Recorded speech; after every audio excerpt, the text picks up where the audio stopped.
Kumusta po kayo? Bago po ang lahat, first things first.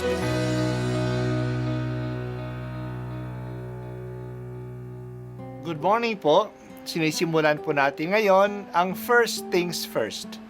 At dito po, tinatalakay natin sa unang bahagi ng umaga natin ay ang first readings na binabasa po sa banal na misa. Ito pong tinatalakay natin kasi madalas po kasi marami na tayong alam tungkol sa gospel readings. Pero konti po ang nagsasalita sa first readings.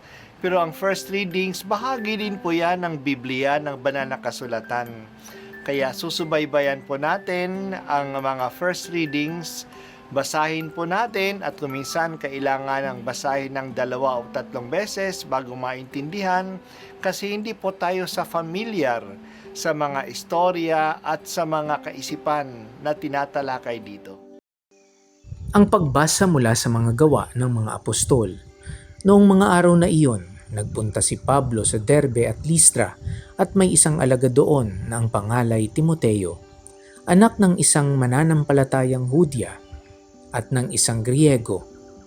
Pinatunayan ng mga kapatid sa Listra at sa Iconio na mabuting tao si Timoteo. Ibig isama ni na Pablo si Timoteo, kaya't tinuli niya ito sapagkat alam ng lahat ng Hudyo sa lungsod na iyon na Griego ang kaniyang ama. Sa bawat lungsod na kanilang dinalaw ay ipinaalam nila sa mga kapatid ang pasya ng mga apostol at matatanda sa Jerusalem at iniutos na sundin iyon. Kaya't tumibay sa pananampalataya ang mga kaanib ng bawat simbahan at dumarami ang bilang ng mga alagad araw-araw. Naglakbay sina Pablo sa lupain ng Frigia at Galacia sapagkat sinansala sila ng Espiritu Santo na mangaral sa Asya. Pagdating sa hangganan ng Misiya, ibig sana nilang pumasok sa Bitinya, subalit hindi sila pinahintulutan ng Espiritu ni Jesus. Kaya't bumagta sila ng Misiya at nagtungo sa Troas. Kinagabihan, nagkaroon si Pablo ng isang pangitain. May isang lalaking taga-Macedonia nakatayo at namamanhik sa kanya. Tumawid po kayo rito sa Macedonia at tulungan ninyo kami.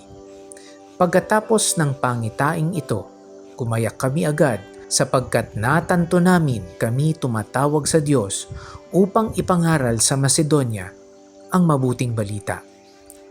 Ang salita ng Diyos. Salamat sa Diyos. Ang kwento ngayon ng Acts of the Apostles ay nakafocus na kay Pablo. Naghiwalay na ng daan si Pablo at si Bernabe. Ninilikan ni Bernabe ang mga communities at natinatag nila sa isla ng Creta. At si Pablo naman ay gumawa ng land travel na dinadalaw ang mga communities sa lungsod ng Derbe, Listra at Iconio. Hindi lang nagtatag ng mga communities si Pablo. Fina-follow up niya ang mga communities na ito kaya kanyang dinadalaw. Kinamusta at mas lalong pinalalim ang kanilang pananampalataya. Ibinalito din niya sa kanila ang naging desisyon ng mga apostol tungkol sa hindi Hudyo o mga Hentil. Doon sa Listra, nakilala niya o pinakilala sa kanya si Timoteo, isang kabataan na nire-recommend ng mga tao. Ang nanay niya ay Hudyo, pero ang tatay niya ay Griego. Maganda ang kanyang kaalaman tungkol sa Biblia at masigasig siya sa pagpapahayag. At sa may dugo naman siyang Hudyo, tinuli siya ni Pablo para wala nang masabi ang mga Hudyo tungkol sa kanya. Wala noon naging kasama na siya ni Pablo at pagkalipas ng ilang taon, pinagkatiwalaan siya na mamuno sa simbahan ng Efeso. Sumulat si Pablo kay Timoteo ng 2 beses upang nung siya ay nabilanggo at namamahala na si Pablo noon sa simbahan. Nakasama sa Bible ang 2 liham na ito ni Pablo kay Timoteo na tinatawag na pastoral letters. Sa kanilang paglalakbay, ginagabayan sila ng Espiritu Santo. Sinasabi ng Espiritu kung saan sila pupunta. Pinagbawalan sila ng Espiritu na pumunta sa probinsya ng Asya. Pinagbawalan din sila na tumawid sa Bitanya. Kaya dumaan lang sila sa probinsya ng Mysia at pumunta sa lungsod ng Troas. Doon nagkaroon si Pablo ng pangitain ng isang lalaki na hinihikayat silang pumunta sa Macedonia. Kaya agad tumawid sila ng dagat papunta sa Macedonia.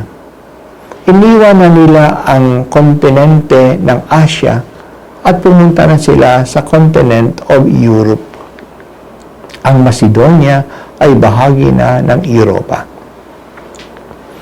Makikita natin dito na ang paglawak ng simbahan ay ayon sa plano ng Diyos. Ang Holy Spirit ang nagbibigay ng direksyon kung saan sila pupunta. May mga pangitain na gumagabay sa kanila. Talaga ang pagmimisyon ay gawain ng Espiritu Santo. Ang misyonero ay nagpapagabay lang sa banal na Espiritu kung saan at kung ano ang gagawin nila. Nangyayari pa rin ito ngayon. Noong si Jesus ay kasama pa natin, nakikita niya ng marami ang aanihin sa ubasan. Marami ang aanihin. Malaki ang trabaho. Ang daming kailangang abutin.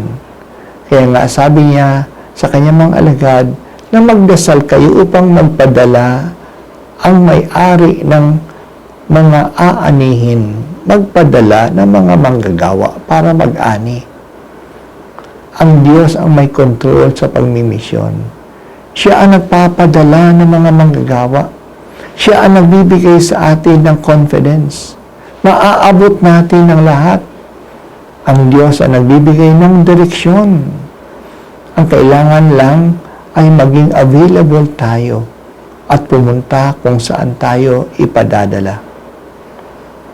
Salamat o Panginoong Hesus sa iyong patuloy na paggabay sa iyong simbahan sa gawain ng pagpapalawak ng iyong misyon sa tulong ng Banal na Espiritu.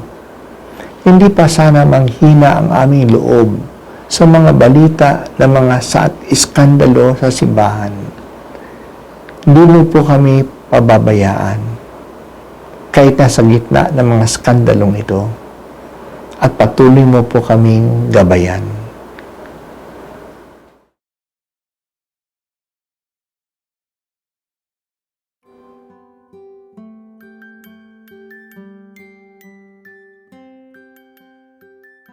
At ako po ay si Bishop Broderick Pabilio dito sa First Things First.